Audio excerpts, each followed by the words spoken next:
आपने कभी सुना है कि कोई आर्मी कपड़े, साबुन, तेल ये सब बेचती हो? ये दुनिया की अकेली आर्मी है जो सीमेंट, कपड़े, मीट, इंश्योरेंस, रियल एस्टेट ये सब बेचती है। इनकी आर्मी पाकिस्तान की रियल एस्टेट को कंट्रोल करती है और हर जनरल को रिटायरमेंट के बाद प्लॉट पे प्लॉट मिलते हैं। पाकिस्तान आर्मी की नेटवर्थ 1 लाख करोड़ से भी ज्यादा की है। इनकी आर्मी के अगर टॉप 100 ऑफिसर्स की वेल्थ का अंदाजा लगाया जाए तो 35,000 करोड़ से भी ज्यादा की वेल्थ है। इनके बच्चे सब बाहर पढ़ते हैं, यूके में इनके घर हैं, जबकि एक आम पाकिस्तानी ये सब सपने में भी नहीं सोच सकता जो ये लोग करते हैं। पाकिस्तान आर्मी ने फाउंडेशन और ट्रस्ट का एक नेटवर्क बना रखा है जो पाकिस्तान के अंदर सारी चीजें ओन करते हैं, जैसे फौजी, शाहीन और बहरिया फाउंडेशन, जिनको आर्मी, एयरफोर्स और नेवी चलाते हैं। इनमें से फौजी फाउंडेशन सबसे बड़ी है। पाकिस्तान के अंदर ब्रेड तक भी मिलिट्री कंट्रोल बेकरी से बनती है।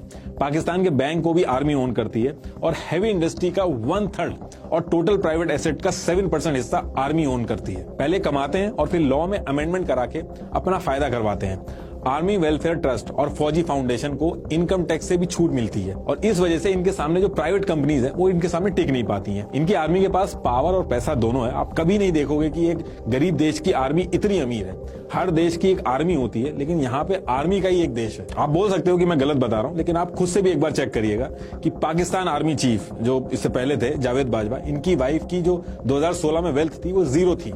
जब जनरल साहब रिटायर हुए तो उनकी वाइफ की वेल्थ 220 करोड़ हो गई। उनकी वाइफ इतने टाइम में ऐसा कौन सा बिजनेस कर रही थी कि उनकी वेल्थ इतनी हो गई? और अगर पूरी बाजवा फैमिली की वेल्थ को देखा जाए तो 1270 करोड़ हो गई। ये लोग ऐसा कौन सा खजाना खोद रहे हैं जो इनकी वेल्थ इतनी ज्यादा हो गई है? सैलरी जोड़ दो आप, उसके हिसाब से इतनी वेल्थ नहीं बैठती है, लेकिन उसके बाद भी इतना पैसा आ कहां से रहा है? तो आप थोड़ा सा भी कॉमन सेंस लगाओगे तो आपको पता चल जाएगा कि कुछ तो गड़बड़ है इसमें। लेकिन ये सारी चीजें क्वेश्चन तब हो पाएंगे जब मीडिया ये सारे क्वेश्चन लेके आए। लेकिन मीडिया और सुप्रीम कोर्ट वगैरह हर जगह इनका कंट्रोल है। मल्टीपल ऑब्जर्वर्स का ये मानना है कि अगर पाकिस्तान की इकोनॉमी को ग्रो करना है तो इकोनॉमी में पाकिस्तान आर्मी का रोल जो है वो खत्म करना होगा।